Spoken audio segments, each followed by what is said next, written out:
beautiful babies. If you did see the intro, then you know that this is going to be a video. This is going to be a video on my spiritual journey, how I started my YouTube channel, basically like a little chit chat with me, getting to know me kind of video. If you see me looking down, this is because I did have to sit there and write this out so I can have more structure in this video and it makes sense as I'm doing this video. A quick disclaimer, my child is sleeping in the background, so if you hear a little snuffleupagus snoring, that is my sugar baby. So yeah, so as I said before, I am Kay, short for Karina. I just don't like, I don't like it. You know, I love my name. Honestly, I do love my name, but I don't like hearing it. But yes, K is short for Karina. I'm a 27-year-old single mom. And yeah, let me tell you how I started my spiritual journey in my YouTube channel. So basically, we're going to start back to basis. Back in 2018, I was pregnant with my son. And basically, this was like, I have to say, I was like about maybe 5 to 6 months pregnant.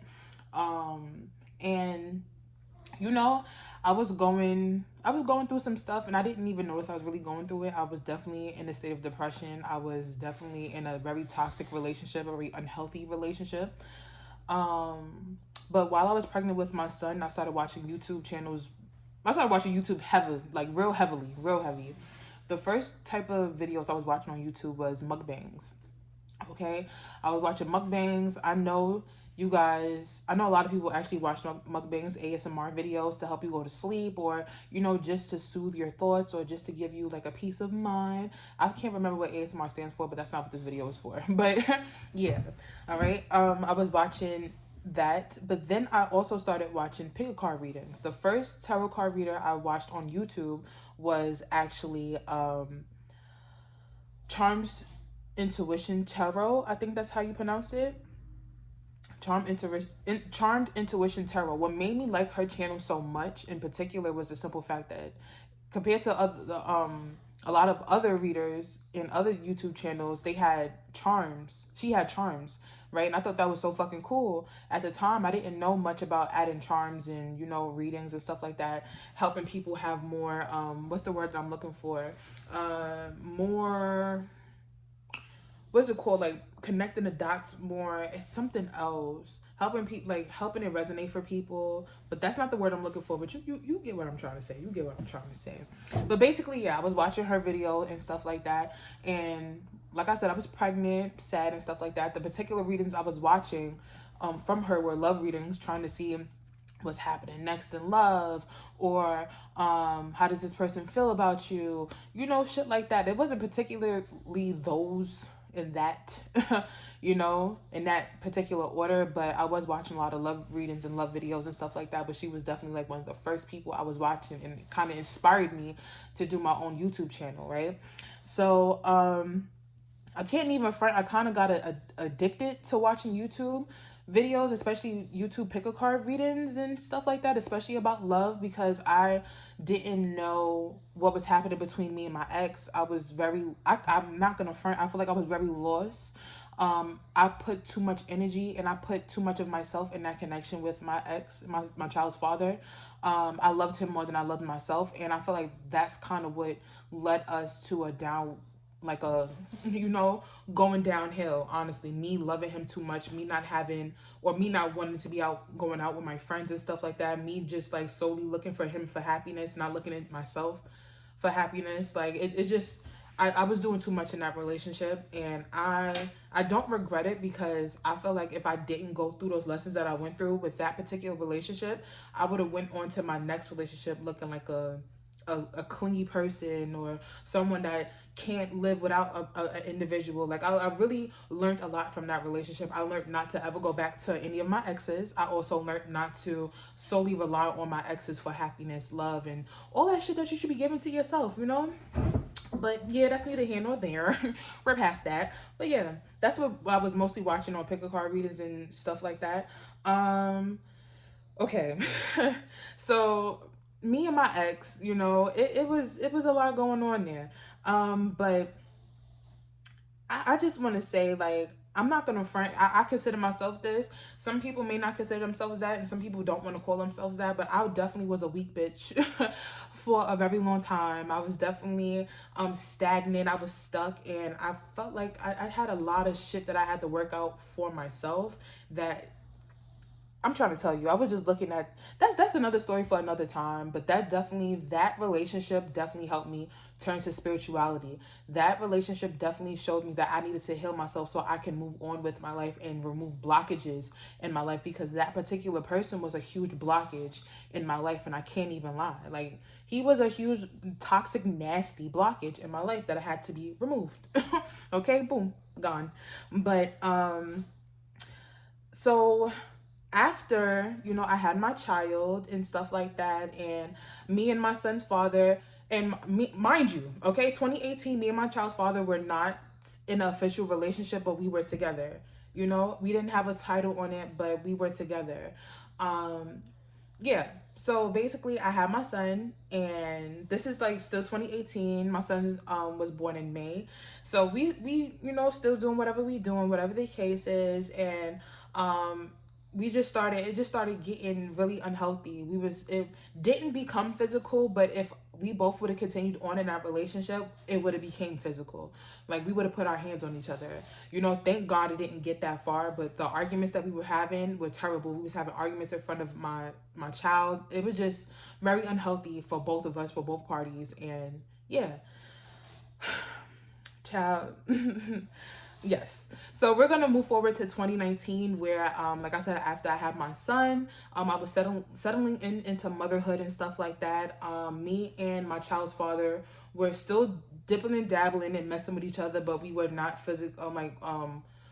We was not together as much. Like, we started drifting apart. I feel like he met someone new, and you know how that goes. You know how that goes if you know how that goes. He started dealing with that person a little bit more, and I started realizing, like, I got to really focus on myself.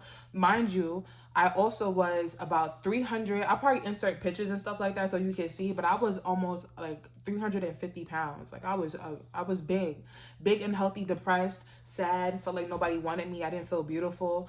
I felt very ugly inside and outside. I feel like I didn't know what I was doing. I felt like it was a mistake for me to have a child. I thought it was a mistake for me to you know have a baby, and I'm not settled into my life. You know what I'm saying? Like, I had my son when I was 23, if I'm not mistaken, and I had a lot of good things going for myself before I had my child. So I thought, I was in a lack thereof mentality for sure. But yeah. So fast forward to 2019 and stuff like that. A lot of things started falling apart in my life. I can't lie. I lost my job. I was working at Whole Foods, and I was working there for 3 years.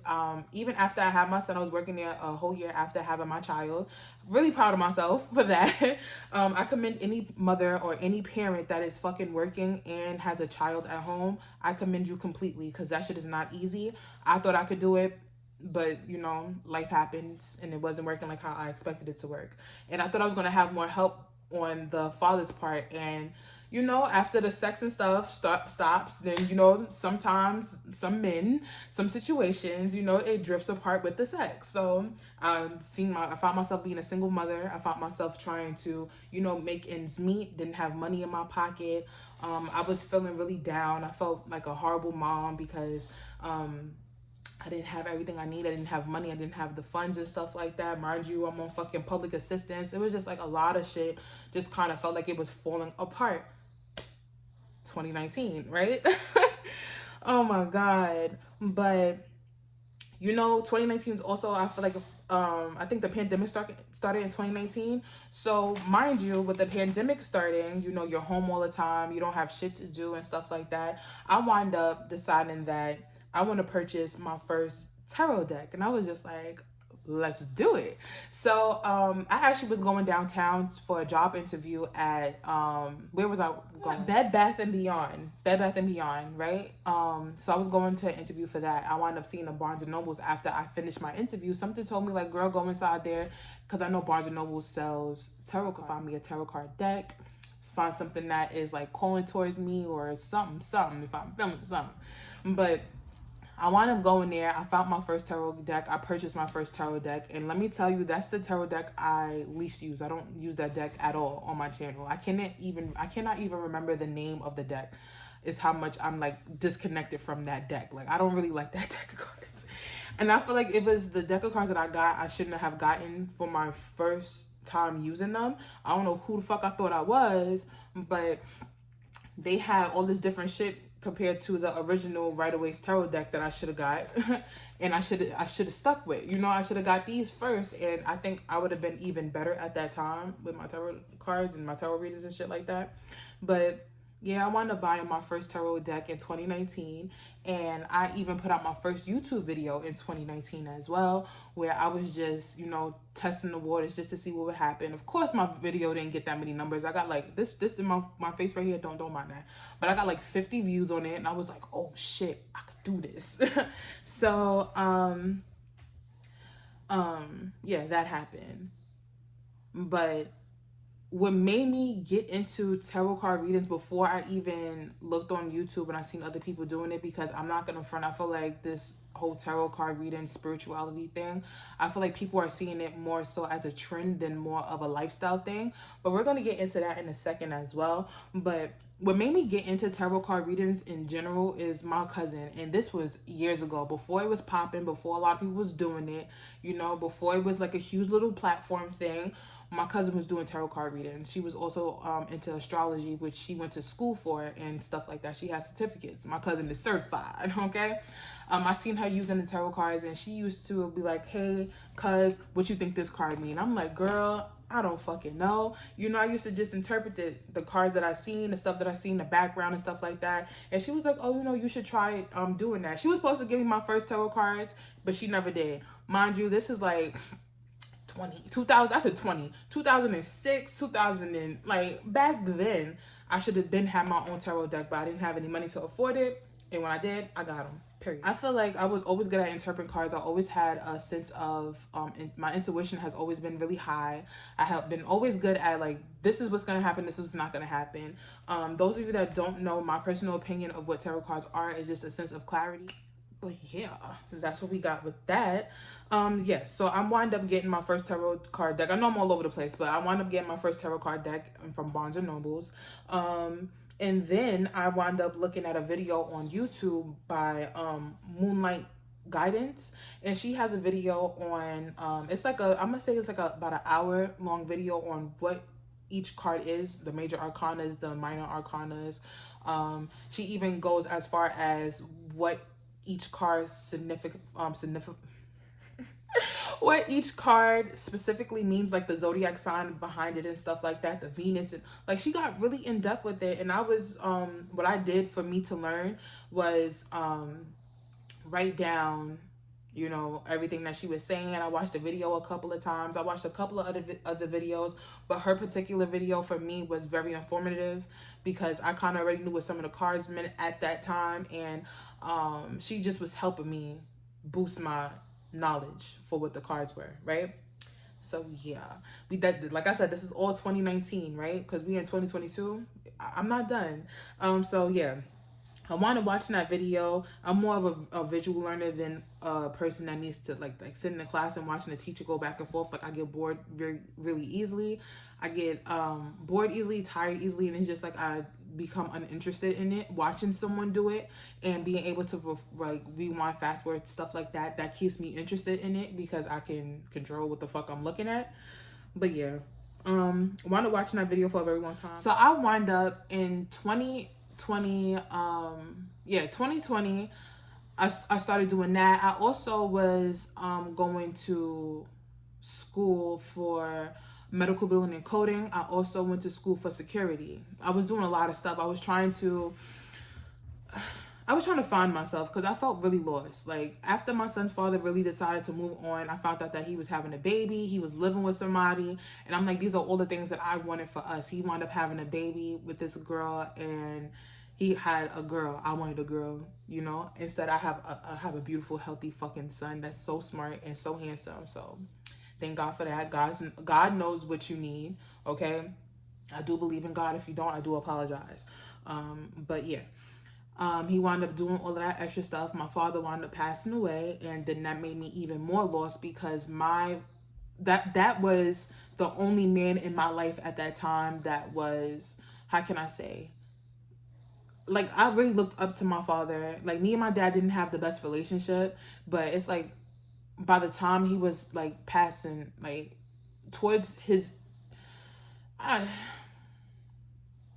towards his time of going, you know, we was getting really close. We was texting, we were calling each other, we was talking on the phone all the time.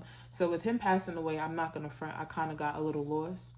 And at the time I had a lot of money, so I was just blowing it. Like I was just blowing the money. Like I lost my dad, the man that I thought was gonna be for me wound up loving somebody else, and I just felt ugly. 2020, I also got weight loss surgery as well. So that was a thing. It was a lot going on. So I wound up getting weight loss surgery. I lost some weight and stuff like that. Me and my child's father, we wasn't really cool. We was talking and stuff like that.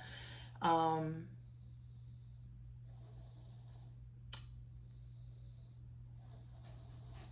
you know, you don't notice how bad certain things is until you talk about it out loud. Like my dad passed away. I asked that man to come with me to my child.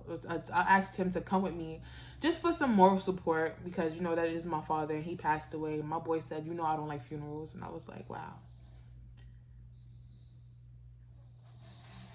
I'm not gonna front. Like I said, thinking about certain stuff, you realize like I'm grateful for how far I've came because I would have stayed in that situation, a very healthy, untoxic situation, in toxic situation. I would have stayed. I would have stayed if he didn't act funny or if I didn't meet the guy that I'm. You know, I would have stayed. I would have stayed. It would have got worse. It would have got worse. But yeah, this all happens in 2020. I'm getting weight loss surgery. My dad passed away. Me and my child's father is like it's done, finished, finito. And like I said, I was lost. So I wound up getting back into doing my tarot card readings, and then I started doing pick a card readings. That kind of took off for me. I'm not one of those. I don't got 10K subscribers as of yet, honey. I'm trying to be your favorite tarot cards reader, favorite tarot card reader. Period. I'm trying to be the best of the best, at the top of the top of the what of the what.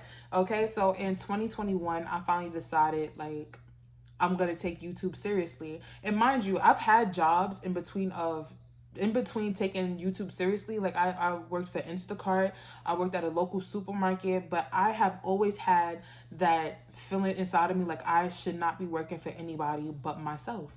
Like I am a boss. Like I am a boss, you know? And I'm not trying to say like people that want to work for anybody is less than. I don't think that at all. But I know me. I can take criticism very well. I could tell I don't mind people telling me what to do, but it's like as I get older, the more I want to really work for myself and really focus on myself and make as much money as a corporate business is making. You know, you putting all that blood, sweat, and tears in someone else's business. Why not put all that blood, sweat, and tears into something that's going to be great for you, something that's going to be beneficial to you?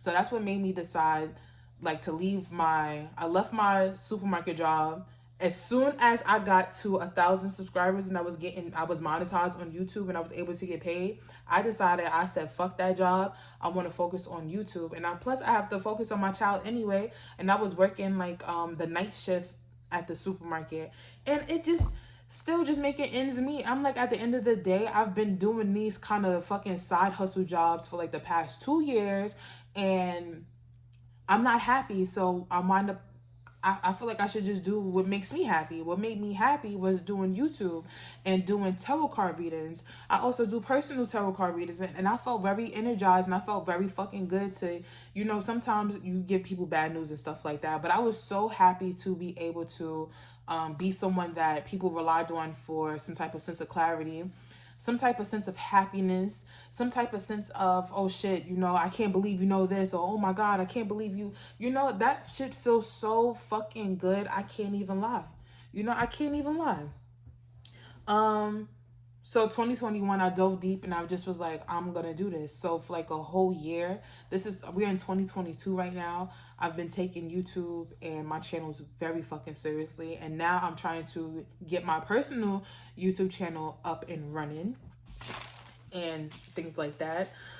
But my spiritual journey definitely was a bumpy one. It was a hard one, and it's like I know my story's all over the place because I can't put all of it into like I wanted to make this video about 30 minutes, like 20 to 30 minutes, and right now we got 21.